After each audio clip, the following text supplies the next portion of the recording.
sa TV, yung Battle of the Brains. Yung what is the chemical composition? Ganon? Hindi. Okay. So for our top 5, for the Battle of the Brains, this is an interview question. So meron tayong criteria for... Thank you, Sir JR. Bago natin isalang itong ating 5 kandidata, may I call on Sir Joel from video to give us a message. Oh, tinawag ang pangalan ni Sir Joel. Nag-salute yung ating Florera. Palakpak naman tayo! Pipili po kayo sa 5 envelope na hawak ni Mr. Lucas. Nandiyan yung question ninyo. Okay? You will siguro ako na magbabasa ng question. Then I'll hand over to you the microphone. And number 8 dito. Yan. Pakibigay mo kay siguro Kung papipiliin ka, bakit ako ang pipiliin? Hindi. Are you ready? Okay. How can pageants like this serve as platforms to raise awareness about the contributions of domestic workers?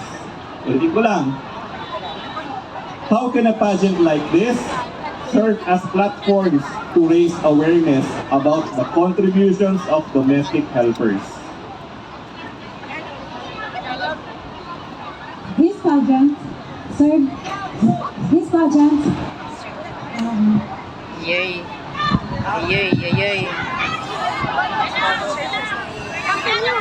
This pageant enables us to stand and speak whatever is in our mind regarding the domestic workers. Domestic workers, as we all know, thrives.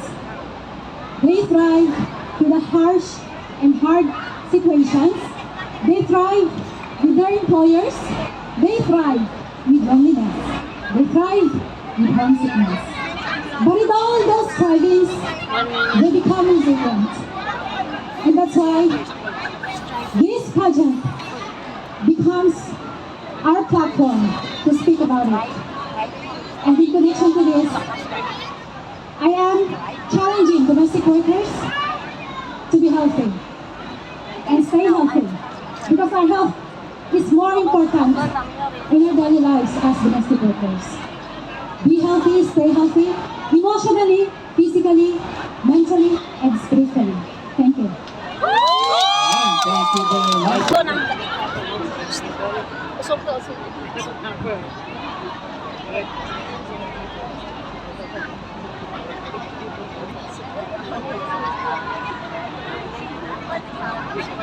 Number 11, how are you? Okay lang? Okay. Okay lang? Gutom ka na? Okay. Okay. Your question is, flowers symbolize beauty and resilience. Which flower best represents domestic workers and why? Ulitin ko ulit. Okay. Flowers symbolize beauty and resilience. Which flower best represents domestic workers and why? I would choose sampaguita. It may be small and simple, but yet it brings fragrance and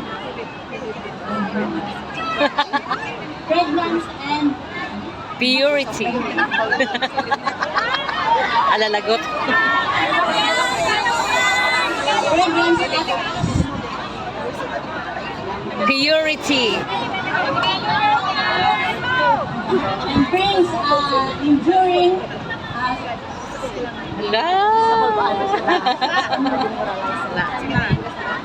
this is the sample Okay. the domestic worker, their sacrifice, and for the in sacrifice and when the silent prayer that they give to the for their Okay, Ginoo. employer. That's all. Wala. To Mr. Lucas. If you could dedicate one Flores de Mayo offering to domestic workers, what would it be and why? Ulitin ko, ah. If you could dedicate one Flores de Mayo offering to domestic workers, what would it be and why?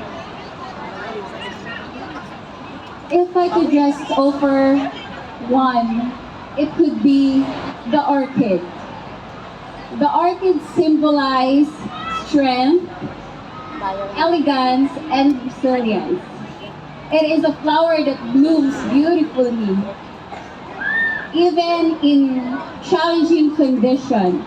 Just like domestic worker, we continue to grow and to work with dignity despite of distance, sacrifice, and hardship. This offering is recognition to our dignity and inner strength. That will be all. Thank you. Thank you very much. Candidate number 2. Kinakabahan ka ba?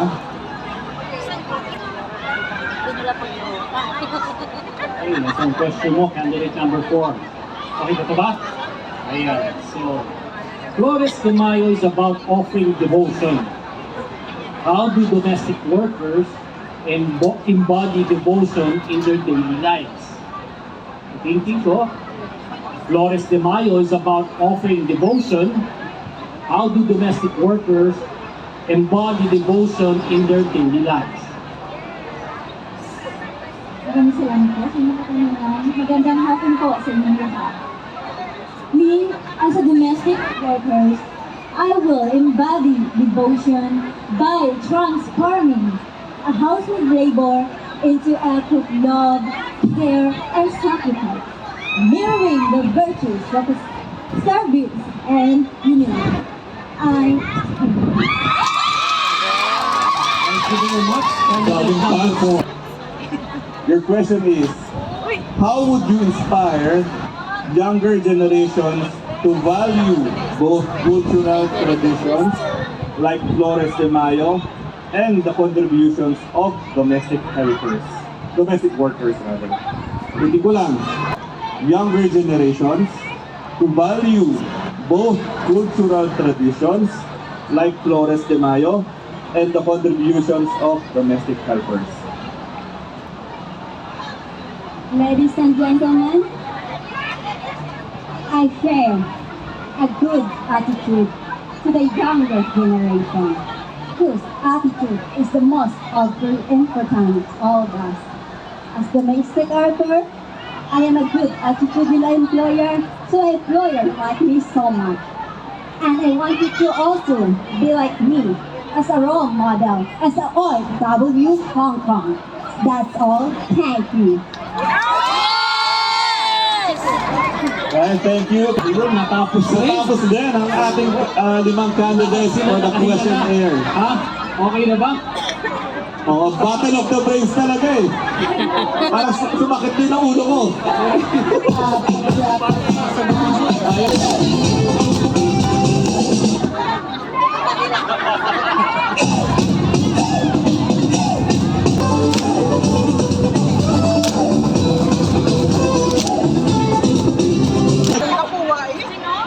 Bago pa ulit mapakanta si Mr. Nino. Nino, kakanta ba kayo? Oo, kakanta. Kakanta ngayon. Kakanta. Nasa si ate? Nasaan? Ayun ang doon. Meron ba dyan bakit ngayon ka lang? Boss Manny.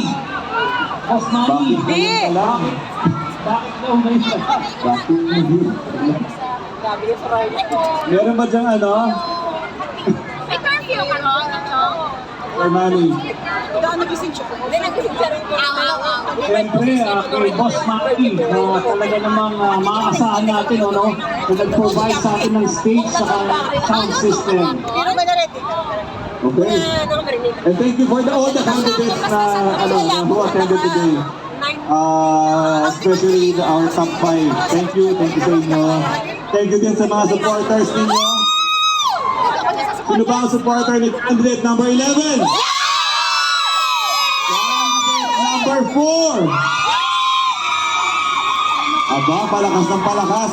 Malalakasan ba ni candidate number 12? And candidate number 8. Parang pare-pareho lang yung sumisigaw. Niloloko niyo ako. And lastly, candidate number 12. Candidate number 2.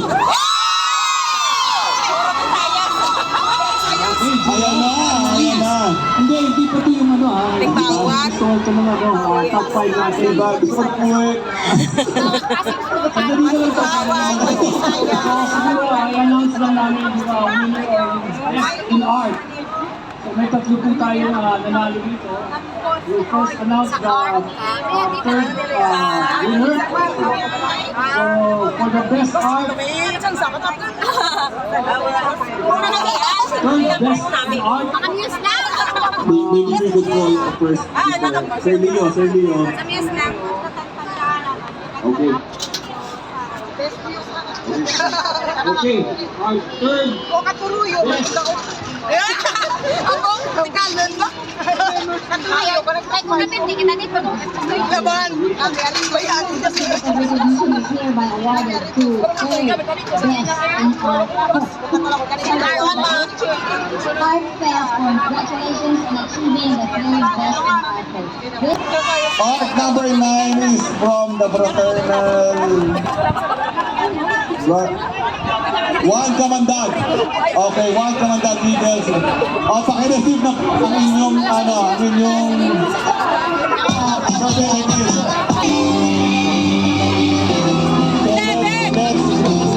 Let's begin with the fourth runner-up muna. Okay, fourth runner-up. Fourth runner-up. Fourth runner-up goes to, please step forward, candidate number 11.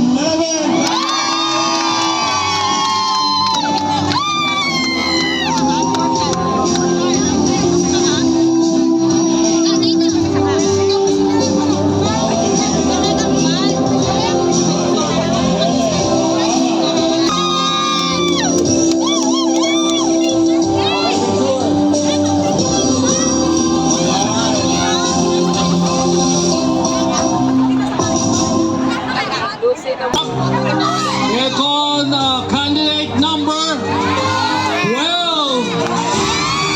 Number 12 from Pasig City. Congratulations.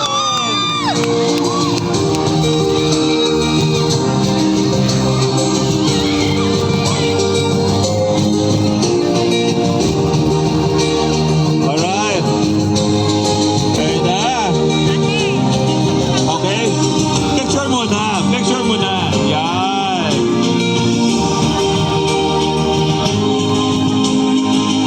Congratulations, candidate number 12. So far, okay ba? Alright. Congratulations, candidate number 8. Congratulations, second runner-up. Congratulations.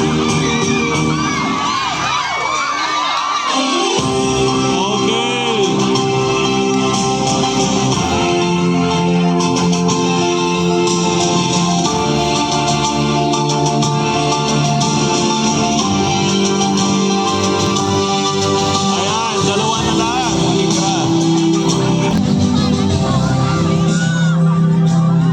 Congratulations. Ayan na.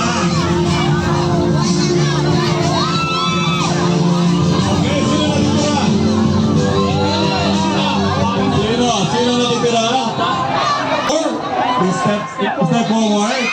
And candidate number 2. Okay. Okay. Yan. Ano, sino ba mananalo? Kaya lang wala sa akin na kay Lucas. Okay, ang Kay tatawagin Lucas. natin po rito will be the winner, okay?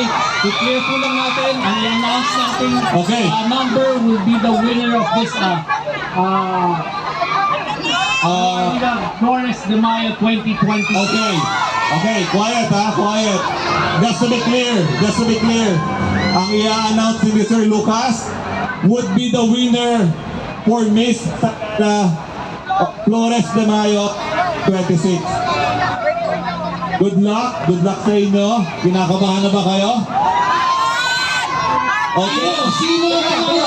Nasa na ba si Trevor yung candidate number 4? Candidate. Ano? Nasa na supporter ng candidate number 2? Alright. Ha? Ha? Sige. Winner! Alright, congratulations ha! 26, Reina de las Flores 2026 is candidate number 2!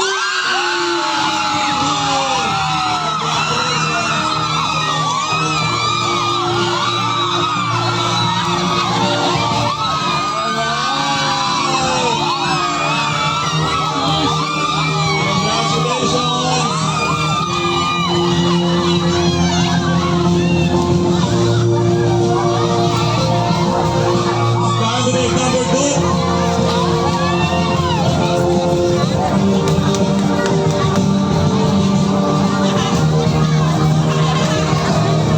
Okay, candidate number 2 is from Juan Visayas. Congratulations!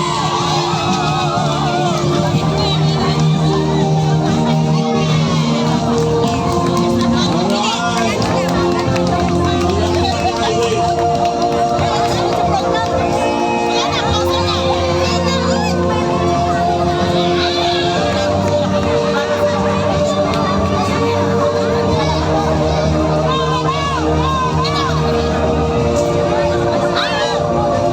Oh, may we all our product vendors to join the stage, please.